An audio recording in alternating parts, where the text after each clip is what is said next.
ఏం జరుగుతుంది రాష్ట్రంలో? ఫ్యూచర్ సిటీ, తొక్క సిటీ, ఎవరికి కావాలి నీ ఫ్యూచర్ సిటీ? నాకు అర్థం కాదు. నువ్వు పెంచినావు హైదరాబాద్ను, ఎవరు చేసిన హైదరాబాద్ సిటీ? ఇంత వైబ్రాంట్ సిటీ ఎక్కడికి వచ్చింది?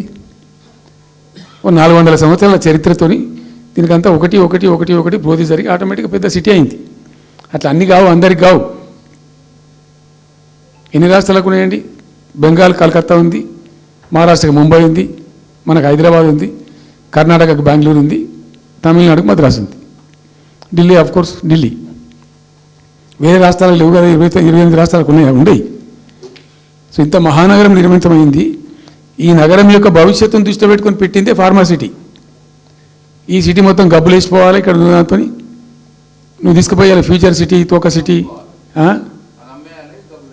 ఏందన్నట్టు ఇది? అన్ని దిక్కుమాలిన పాలసీలు, రియల్ ఎస్టేట్ బ్రోకర్ దందా తప్పితే ఇంకోటి లేదు. అన్నీ కనబడతాయి మనకు. మీరు పరిశీలనగా చూస్తే, పూర్తిగా చూస్తే అసలు చాలా గందరగోళం. గురుకుల పాఠశాల విద్యార్థులు చచ్చిపోతారండి. ఇప్పటికి 120 మంది విద్యార్థులు చచ్చిపోయారు. గంత నియంత్రణ లేదా? గంత తెలివి లేదా? ఒక గట్టి అధికారిని పెట్టి గట్టి చర్య తీసుకోరాదా? ఏందో చేస్తాము నీ ఫ్యూచర్ సిటీ, తోక సిటీ, ఈ పోరగాళ్ళని చేస్తారు. తర్వాత ఫార్మా సిటీలో ఆ ల్యాండ్ అక్వైర్ చేసినప్పుడు కండిషన్ ఏంటంటే ఓన్లీ ఫార్మా సిటీకి మాత్రమే వాడతాము. Conditional land acquisition. హైకోర్టులో కేసు ఉంది. హైకోర్టులో ఈ ప్రభుత్వం ఏం చెప్తుంది? లేదు ఫార్మా సిటీ ఉంటుంది. మళ్ళీ ఆడ 3,000 ఎకరాల్లో వాడేవాడు అంబానా, సల్మాన్ ఖాన్ వంతారను బొంతారను పెడతారు. ఈ జూ పార్క్ కొంచెం ఆడబెడతారట. ఎందుకు? జూ పార్క్ అమ్ముకోదప్పటానిక? ఏం జరుగుతుంది ఈ రాష్ట్రంలో అసలు?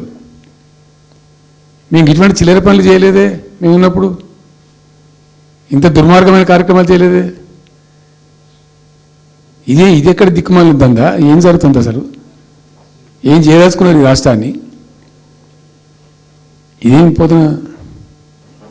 సో ఇట్లా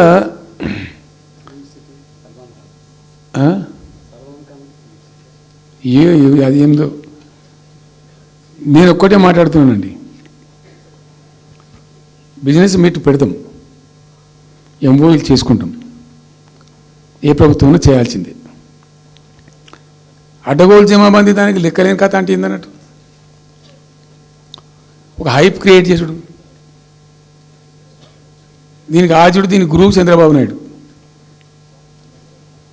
ఇప్పుడు చంద్రబాబు నాయుడు చెప్పిన లెక్కల బిజినెస్ వచ్చేది ఉంటే, ఎంఓఈలు సక్సెస్ అయ్యేది ఉంటే, ఆంధ్రప్రదేశ్లో ఈ పాటికి 20 లక్షల కోట్లు వచ్చి ఉండాలి. ఆయన ఫస్ట్ టైం అలా సీఎం ఉన్నప్పుడు ఆ ఊళ్ళో పెట్టే కదా, వైజాగ్లో,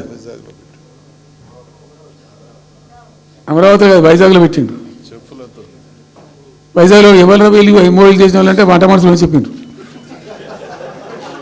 ఆ స్టార్ హోటల్లో బయట వంట మనుషులు, వాడు ఎవడ సప్లై చేసేటోళ్ళు, వాడు వచ్చి కూర్చోపోయి సంతకం పెట్టే పెట్టిండు వాడు పాపం. అవునే అండి, పాపులర్ అయింది అది. ఇప్పుడు మరి ఎక్కడ ఆ పెట్టుబడులన్నీ ఎక్కడ చెప్పండి? ఆఖరికి 10,000 కోట్లు అన్న రావాలి. 15 లక్షల కోట్లు, 6 లక్షల కోట్లు, 8 లక్షల కోట్లు.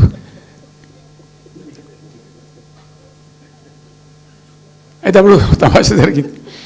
ఈ భోపాల్ ముఖ్యమంత్రి, అప్పుడు నేను ముఖ్యమంత్రి నుండి భోపాల్ ఉన్న ఆయన పేరు శివరాజ్ సింగ్ చౌహాన్, ఆయన సీఎం ఉండే.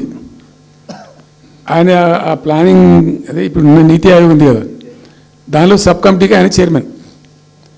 నేను భోపాల్లో పెడతా బాయ్ సాబ్ జర వచ్చిపోను ఖచ్చితంగా ఊరికే బతిమాలితే ఫోన్ల మీద ఫోన్లు చేస్తే ఏం భోపాల్ లేవా మీరు చూసుకొని అంటే, లేదు సార్ నువ్వు తప్పకుండా రావాలంటే సరే అని పోయినండి. అయితే ఆడొక ఇండస్ట్రీ మినిస్టర్ ఉంది, వాళ్ళ గవర్నమెంట్కి ఉంటారు కదా, మధ్యప్రదేశ్కు. ఆమె వచ్చి నీ కొడుకు వచ్చి బాగా ఆగమాగం చేస్తానని మమ్మల్ని అంటే, ఎందుకు చేస్తానమంటే ఆయన అదొకటితోటి మాట్లాడి ఎక్కువ చేసుకుంటుండే బాగా అంటే, నువ్వు కూడా అన్నాడు గట్టిగా చెయ్యి. ఆమె వసుంధర రాజే చెల్లెలు, ఆమె పేరు యశోధర రాజే ఏదో అన్నది. అంటే నేను అంతకుముందు ఒక కొద్ది రోజుల ముందే నేను భోపాల్ పోవడానికి ఒక దాదాపు 2-3 మంత్స్ బిఫోరే మోడీ గారు వచ్చిండు. అక్కడ వచ్చి 14 లక్షల కోట్లకు ఎంఓయూ చేసి పడేసారు. ఇది మధ్యప్రదేశ్ గవర్నమెంట్. ఏంటి మొన్న 14 లక్షల కోసం చేసిన కాదమ్మా, మీకు నాకు అర్థం కాదు, నీకేం రాలేదంటావు నువ్వు. ప్రధానమంత్రి మీకు సపోర్ట్ ఉండే, మీకు పార్టీ మీకు మంచిగా నీకు ఇంత లాభం ఉంది అంటే ఓ సో బోగసాయి సాబా ఆమె నాతో తానే చెప్తాను. నేను ఐ వాజ్ షాక్డ్. అది వచ్చేదా పోయేస్తానంత వాటిదే గ్యాసు. అంటే ఈ గ్యాసులు ఎవరిని మోసం చేయడానికి ఇంత వంచిస్తారా ప్రజలను? నికరంగా వస్తే పెట్టుబడులు రావాలి కదా, కనబడతాయి కదా.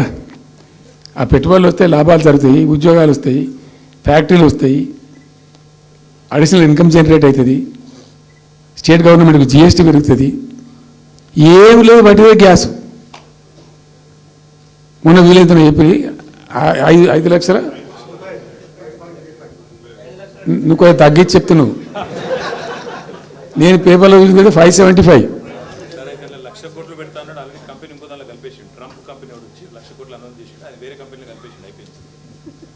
ఇట్లా ఇది ఏమి ట్రంప్ రోడ్డు గింపి ఇదంతా ఏం పంచాయతీ? ఇట్లా ఇట్లా ఈ మోసాలు చేసి ప్రజలను ఎంతకాలం పంచిస్తారు? రియల్గా కాంక్రీట్ టైమ్స్లో రియల్గా రావాలి, కృషి చేస్తే నిజంగా తండ్రాడాలి. మా గవర్నమెంట్ వచ్చిన నాడు హైదరాబాద్ నుంచి సాఫ్ట్వేర్ ఎక్స్పోర్ట్స్ 57,000 కోట్లు ఉండేనండి. మేము దాన్ని 2,47,000 దాకా తీసుకుపోయినాం. స్టెప్ అప్ చేసుకుంటూ చేసుకుంటూ చేసుకుంటూ చేసుకుంటూ చేసుకుంటూ వాటిని నరికితే గాలిలో మాటలు చెప్తే వస్తాయా? మేము బిజినెస్ మీట్లు పెట్టలే, కాంక్లేవ్లు పెట్టలే, ఏమి లేదు, పరదాలు కట్టలే. బెస్ట్ పాలసీ చేస్తే ఆటోమేటిక్గా అట్రాక్ట్ అయి వస్తారు. నేను చెప్పిన అప్పుడు ఒక ఆయన ఉండే, పాప ఆయన చీఫ్ సెక్రటరీ కూడా రిటైర్ అయ్యిండు, ఆయన పేరు ఉండే మాధవరావు వాళ్ళు ప్రదీప్ చంద్రకు చెప్తే ఆయన పాలసీ తయారు చేయమని చెప్తే తెప్పించండు. పాపం చాలా దేశాలకు తెప్పించండు. ఒక 50 సార్లు రిజెక్ట్ చేసిండు. ఇట్లా కాదు, నాకు కాంక్రీట్ కావాలి, ఇంకా మంచి కావాలి, ఇంకా మంచి కావాలని చెప్పి చాలా కష్టపడి చేసిండు. I must appreciate him. The best policy was brought in.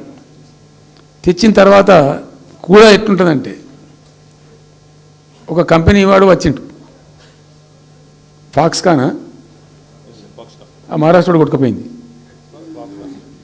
Foxconn అనే కంపెనీ చాలా పెద్ద కంపెనీ వాస్తవానికి. ఇదేవి తయారు చేస్తారు, ఈ సెల్ ఫోన్లు ఇవన్నీ ఎలక్ట్రానిక్స్లో ఉన్నాడు. చాలామంది ఉమెన్కి ఎంప్లాయ్మెంట్ దొరుకుతుంది దాంట్లో, 1000 మందికి. సరే వస్తే మనకు కూడా లాభం జరుగుతుంది. వాని ఎంబడి మస్తు దానిలో ఆల్మోస్ట్ వచ్చిండు, 90% వచ్చిండు. మీ పాలసీ బాగుందని అప్రిషియేట్ చేసి అన్ని చేసిండు. యాళ్ళకు వస్తే మహారాష్ట్ర ప్రభుత్వం 3,000 కోట్ల రూపాయలు వానికి నగదు ఇన్సెంటివ్ ఇస్తాను, వాడు కొట్టుకుపోయాడు. 3,000 crores ఎదురిస్తానే నీకు డబ్బులని తీసుకుపోయాడు. అప్పుడు మనకు అంత కెపాసిటీ లేకుంటే సరే రియల్ ట్రై చేస్తే, కాంపిటీషన్ ఉన్నప్పుడు ట్రై చేస్తే కొన్ని సందర్భాలు జరుగుతాయి, కొన్ని జరిగాయి. ఉన్నట్టు తెలుసు, కట్టండి కదా, నడుస్తుంది కదా, ఫ్యాక్టరీ స్టార్ట్ కూడా అయింది కదా ఆల్రెడీ. సో అట్లా రియల్ ఎఫర్ట్ చేస్తే కొంత జరిగేటువంటి ఆస్కారాలు ఉంటాయి. ఇప్పుడు వెల్స్ పన్ కానీ, వరంగల్లో వస్తున్నటువంటి మెగా టెక్స్టైల్ పార్క్లో కైటెక్స్ కానీ, చాలా వాళ్ళు ఎంబడివాడి తనలాడి తిప్పలవాడి అది చేసి చేసి చేసి చేసి చేసి పట్టుకొస్తే ఓటీ ఓటీ ఓటీ ఓటీ సమకూరుకుంటూ పోతుంటుంది. కానీ వట్టి హైప్ క్రియేట్ చేసి మందిని మోసం చేసి ఎన్ని రోజులు ఇస్తుంది? ఆత్మవంచన, ప్రజావంచన. ఏమైనా వస్తుందిరా బాబు అంటే ఏమి రాదు.